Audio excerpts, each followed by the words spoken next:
Hi friend, ఈ వీడియోలో నేను చెప్పబోయేది ఏమిటంటే ఫ్రెండ్స్, ఈరోజు రాష్ట్ర వ్యాప్తంగా పెన్షన్ పంపిణీ చేయడం జరుగుతుందన్నమాట.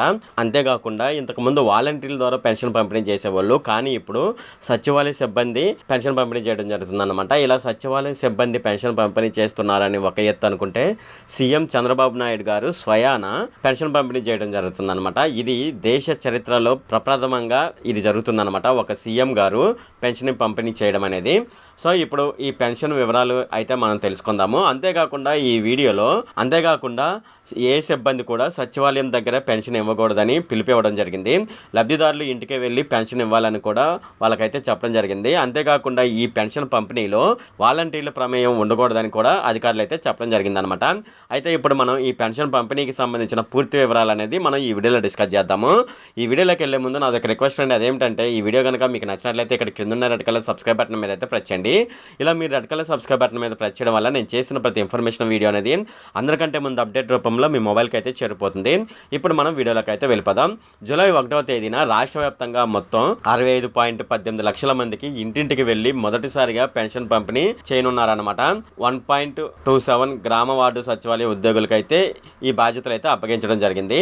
మొదటి రోజే 95% పంపిణీ చేయాలని, అందులో ఎలాంటి పొరపాట్లకు ఆస్కారం ఉండకూడదని సీఎస్ అయితే ఆదేశాలు అయితే జారీ చేయడం జరిగిందనమాట.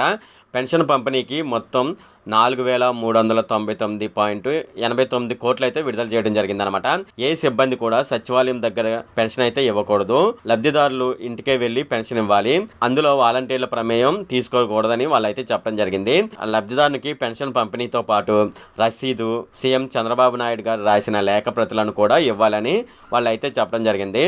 పెన్షన్ పంపిణీపై ప్రతి 2 సచివాలయాలకు ఒక ప్రత్యేక అధికారిని అయితే ప్రభుత్వం నియమించింది. వృద్ధాప్య పెన్షన్, ఒంటరి మహిళలు, ట్రాన్స్జెండర్స్, గీత కార్మికులు, మత్స్యకారులు వీళ్ళందరికీ 4,000 రూపాయలు ఇవ్వాలన్నమాట. అలాగే దివ్యాంగుల పెన్షన్ వచ్చేసేసి 6,000 రూపాయలు అయితే పెంచడం జరిగింది.